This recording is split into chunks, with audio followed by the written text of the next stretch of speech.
Welcome back to the Stadium of Light. Myself and Danny are pitch side once again, and before the game we didn't expect to have a scoreline like this at the end. Sunderland 5, Southampton 0. But what a performance from start to finish by Sunderland. Yeah, fantastic start, wasn't it? And as you say, I don't think too many came here this afternoon 5-0 on their coupon if they had a little bet, and but no, set or stir like early on the front foot. Caught them cold really on the counter-attack. I thought they started well the first couple of minutes, and then that long ball, wasn't it, Dan Neil into Abdullah Bar, got them running back towards their own goal, and that seemed to be a bit of the case throughout the afternoon really. I think we soaked it up at times. You expect them to have a bit of possession, and then it's what you do when you win the ball, and we were fantastic. Different types of goals as well. Pierre was fantastic, we've mentioned him there, but difficult to pick a man of the match. Obviously I've gone for Pierre, but from, I said, 1 to 11. Hey, there's a bit of controversy down here before, because the broadcaster Sky, I think, picked out Jack Clark for man of the match. Well, exactly, yeah. Jack, again, fantastic as well. So it's a difficult one, but, Pierre's got a couple of goals. I thought controlled that middle of the park at times. A couple of excellent challenges in there, winning the ball for us. And he just looks comfortable in that centre of the park role now. So, yeah, he's a fixture in there and he's enjoying his football. Okay, then, just before we look at the action, just want to explain why I'm wearing this. It is Suicide Prevention Day next weekend, but because we haven't got a fixture next weekend, the initiative has been taking place today, and all the lads ran out in these shirts as well, and it's a very worthwhile charity to check out. If you care, share. So that's why they're encouraging everyone to wear their T-shirts inside out and tag them on social media as well. Let's look at the game then. And it was a good start from Sunderland, which really set the tone for the rest of the afternoon.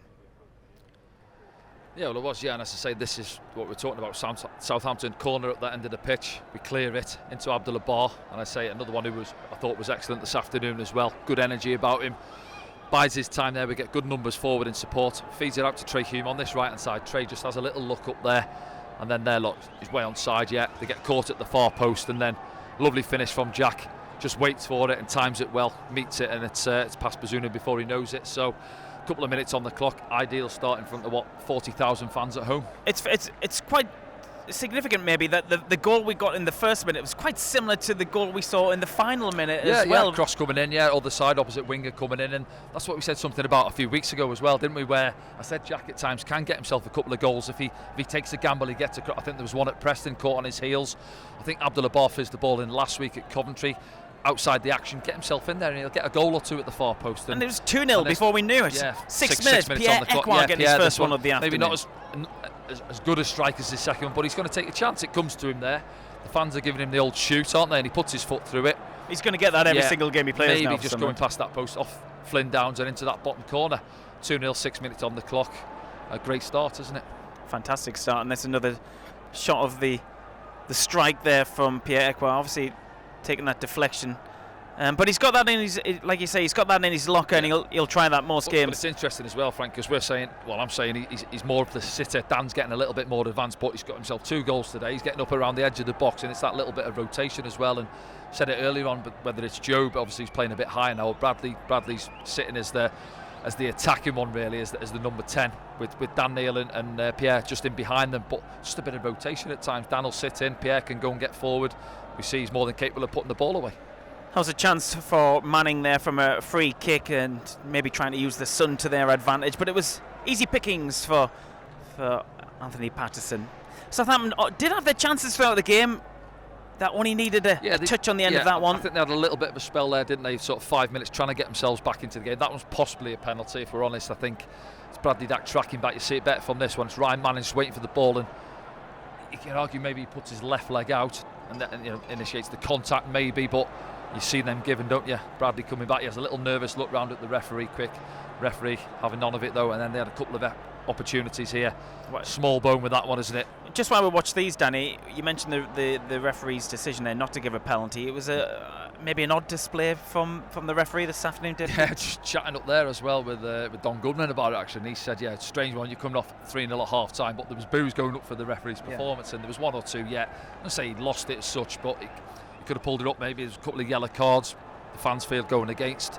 Second half, I thought he was a little bit better. He tried to let an advantage go on a couple of occasions, then pulled it back for us. There seemed to be a delay in his decision making as well sometimes, which frustrates the crowds always, doesn't it? Sometimes he might say, I'm just giving myself a second or two to assess it and look at it, but that feels like 4 or 5 seconds, doesn't it, to the fans when they can see it happening maybe.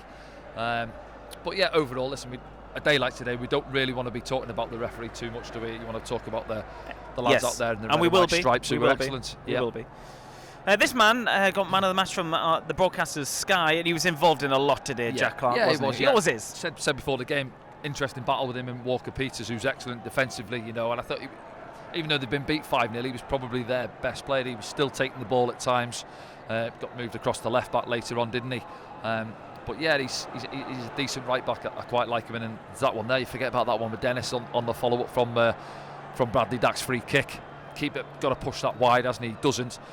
Whether Dennis gets a little bit excited or just doesn't sort his feet out in time, comes off his heel. Now this one is all Pierre-Emerick. Yeah, right on half time. Look, Southampton 4 or 5 bodies around the ball, no real, let's say, desire or pressure. They may be thinking, he's not going to pull the trigger from there. Holgate tries to feed it in, gives it away. They don't see the ball against Southampton. He chops inside him, bang. And then we'll see it from this angle. I think it's right down the line of it, and maybe Bradley Dack just puts him off the keeper a little bit.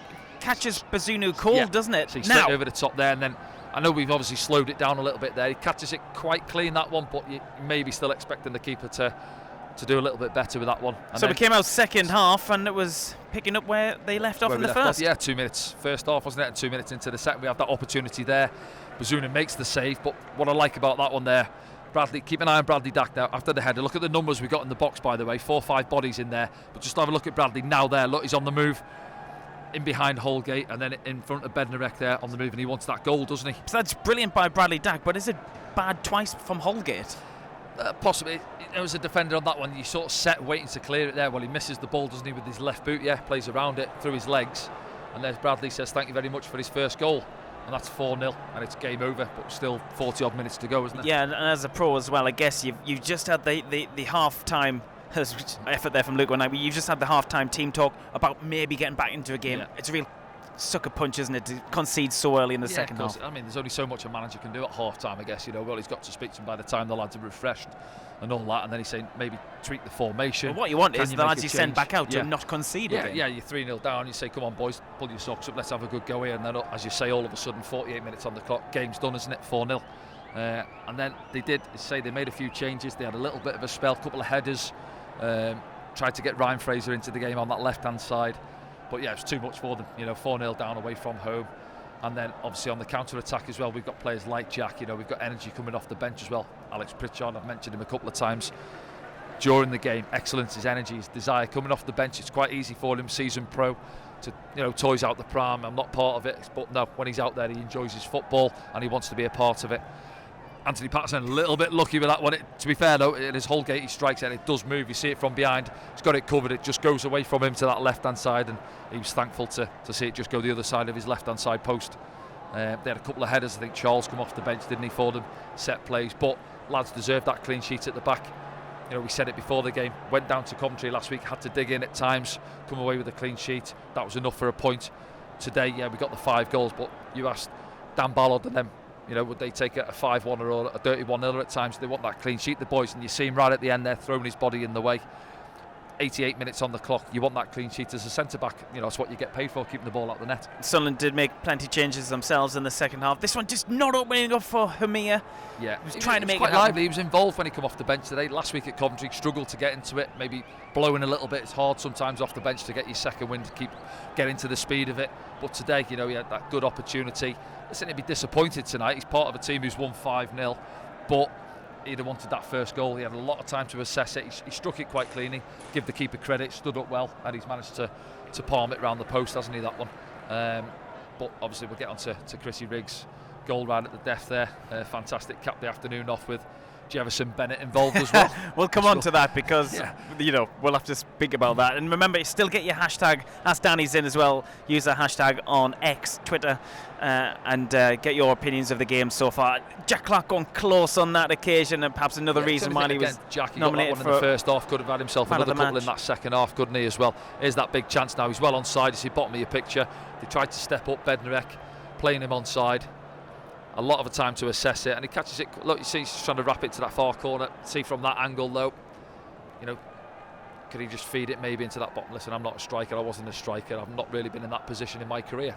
So I'm not going to fault the lad, but he'll be disappointed he hasn't put it away. He's got some power in his shot. Yeah, you see that one. Yeah, just he cuts across it and you see it from behind. It's on, but he can put his foot through a ball, can't he? But he's going to get confidence. And how's he going to get that? By getting minutes on the pitch and by putting the ball in the back of the net. So once he gets that first goal, I'm sure we'll see it. Well, he's the fifth goal here. That's the first pirouette. That's the second. That's the third one. There's so many. Can't keep up. Do you know what? I think as a defender now, I think one of them's going to put him in Rose Ed after his third pirouette there. But no, he gets the ball out on this left-hand touchline. And then he digs out a brilliant cross as well. You see that. And one of them there hasn't got a little bit frustrated and thought he's a bit of a show pony here on his third spin there. Pirouette dizzy off the third one. But I don't know how he manages to dig that out. Is he not dizzy at this stage? But then Chrissy Rigg coming in at the far corner. It's a great header, by the way. Chris isn't, you wouldn't associate him with his aerial prowess coming in at the far post with a towering header, but right across Bazunu. Keep it again. Disappointed possibly. He just tries to flip it round the post. Doesn't get enough on it. But what an afternoon, and coaching staff there, all smiles on their faces, and a big goal for that lad. Got a couple in pre-season, Chris, didn't he? One in the League Cup against Crewe, and he's got himself one again this afternoon. Goal-scoring midfielder. Yes, the goals were flying in for Sunderland this afternoon, obviously with the early kick-off. So we might do later scores if we get them, but it's all about the action on the pitch. A word for Alex Pritchard as well, who came on and seemed to make things happen. Yeah, not just singling him out as well. I say we let a lot of experienced boys go, and we haven't got too many left at the club now. Corey Evans in the treatment room. You look at Luke, and then you're looking at Alex Pritchard as well. So I know he'll be frustrated he's not starting games, but when he's coming off the bench, put that aside, show what you're all about, and that's what he's doing. Not just going that way, running back towards our own goal. He cut one pass out, didn't he? Yep. I think it was cut back there for Smallbone. He's cut that one out. Interceptions, a couple of lovely balls out to this left-hand side to Jack.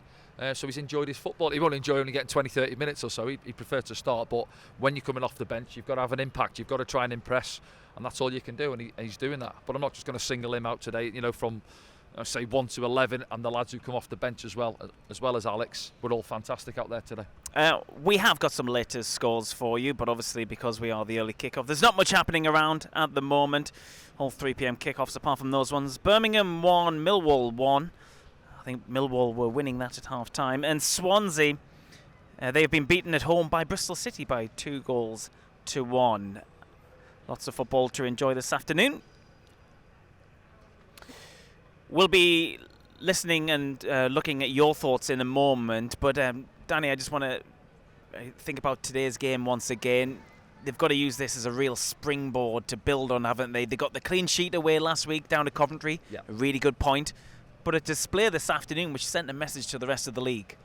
Well, yeah, possibly. And I think, I don't think you'll see Southampton getting on the back of too many 5-0 defeats this season. They're unbeaten coming here today, coming down from the Premier League. A lot of pundits and people have them to bounce back up straight away. Spent a bit of money, obviously got a fair few quid coming into in the games I've seen sales. them so far this season, they look very equipped. Yeah, they do. Yeah, I know they scored a few goals. They had I think you said 7 before today. So obviously on the back of that now they've shipped a fair few, haven't they?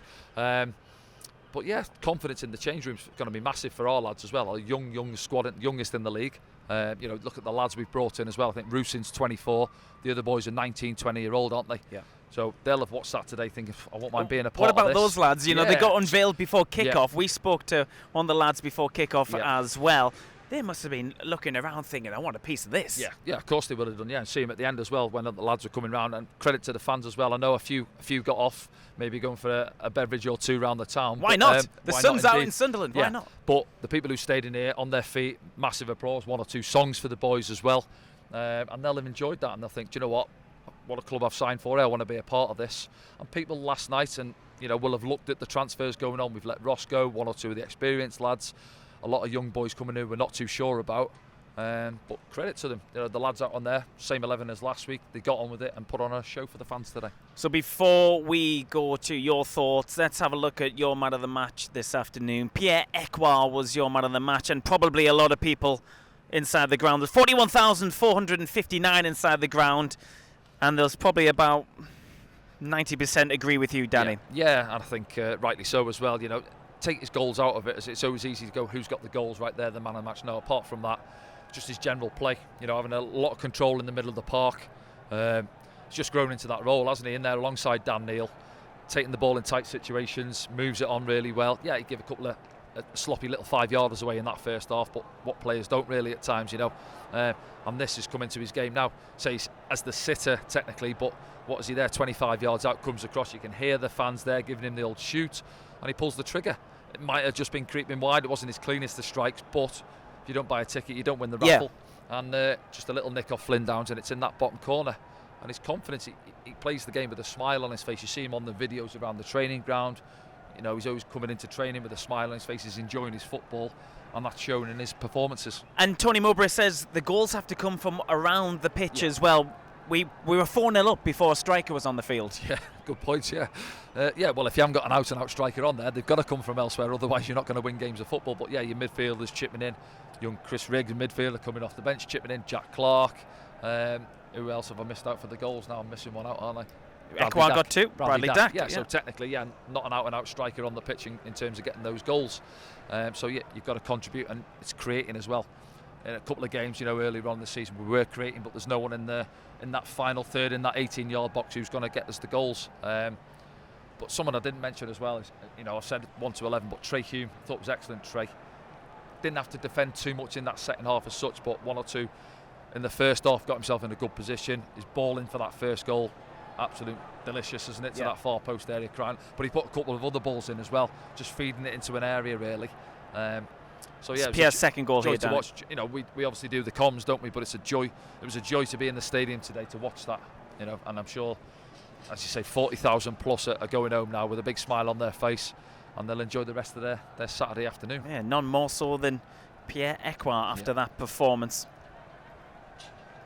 Yeah, you see him again there. Yeah, quick feet as well. I know people who say for a big man. I said it actually, and then there are tall players who have got good feet, and he just shifts it there. He manipulates the ball really well, and he's enjoying his football. Absolutely. Let's have a look at your thoughts now in #AskDanny. And you've been speaking online. Andrew says, good job you brought up the 4-0 stat at the start of the game, Danny. Well, that's right. I was reluctant to say it. You've said it as soon as we kicked off the last time Southampton were here. Yeah. They won 4-0 in 2017. That was when David Moyes was Sunderland's manager. Sunderland went one better today, didn't they? Well, I mentioned that because I knew we were going to get our own back this afternoon. Yeah, That's you mentioned it at 4-0 as well, didn't you? Yeah. So, yeah, but and then obviously we went on to get that 5th one there. But no, yeah, you obviously remember them. Certainly, I don't think Lyndon Gooch is gone now, but he may be involved in that one. Other than that, I don't think anyone would have been involved. But yeah, it's there in the stats book. And then obviously when we're doing our notes, you look at those and you see the one down at Southampton. That was a horror show back in the day, wasn't it? And then you look at that one, 4-0. We don't mention that one, Danny. As well. We don't mention that one. It's in the memory bank. Whether it got mentioned in the change rooms or not between the last time these come up here, they rolled us over 4-0. You want to put things right, and a lot of the fans would have been here that day. So it's a good one to get off the list. Capped it off with the 5th goal as well. Let's have a look at the next thought, and the last one we got time for because of the goals we had to squeeze in. It's Adam. 2 wins out of 2 at the Sol. That's unbeaten in 3 now. Could we turn this place into a fortress this season and push for the top 2? Well, this team, who we played this afternoon, were tipped to be top 2 or 3, weren't they? Yeah. We've turned them over massively this afternoon. Yeah, again, it's hard to, you can't just gauge off obviously 1 or 2 games. Long season ahead, 46 games, isn't it? But yeah, looking at what we've got, and I think maybe if you look at last season, when you look at the away form, slightly better than the home form. And he's right, when you're getting 40-odd thousand red and white, Mackham's in the stadium week in, week out, you want to put on a show for them. We're not going to beat teams 5-0 every week, but it'd be good that we're always going to be in games, I'd imagine, like we were last season. But you want to come out on top. It's all, we said it earlier in the season. We're still 5 games in, but don't want to see us playing nice, pretty, attractive football and being known as a side that Sunderland are easy on the eye, aren't they? You want to be a team who are ruthless and easy on the eye as well. And like we've been today, when you get your opportunities, you've got to put it in the back of the net. And that's what we've done. So it's going to be a long season. We're going to have some off days, but hopefully we have better days than what we did. And I'm not saying there's pressure on the boys from where we finished last season. I think we maybe perhaps punched above our weight a little bit last season and where we finished, having come up back into the Championship for that first season. But fans, the expectation levels from fans will be there. A lot of fans think we should be pushing for promotion, and rightly so. We're Sunderland in the Championship at the end of the day, but there's a lot of quality teams at this level. But if we get on the run, it builds up confidence in the boys, and that can take you so far. You need a little bit of luck, like we had today, maybe Pierre's first strike. But we will have off days, but hopefully we come out on top more often than not. Thanks, Danny, for your thoughts this afternoon, and thanks for yours around the world as well. No action next weekend, but Sunderland are back in action against Queen's Park Rangers. I've got to do the Great North Run between then and now as well. So, are you good? Have you sponsored me yet, by the way? I'll sponsor you. Yeah, I might not join you though. Okay, well that's good enough for me. So join us in a couple of weeks for that one here on SAFC Live, and thanks for joining us on YouTube as well. That's a new place to find us in the pre-game program as well, so don't forget that. Sunderland have sent the Saints marching this afternoon, 5-0 here at the Stadium of Light. We'll see you soon.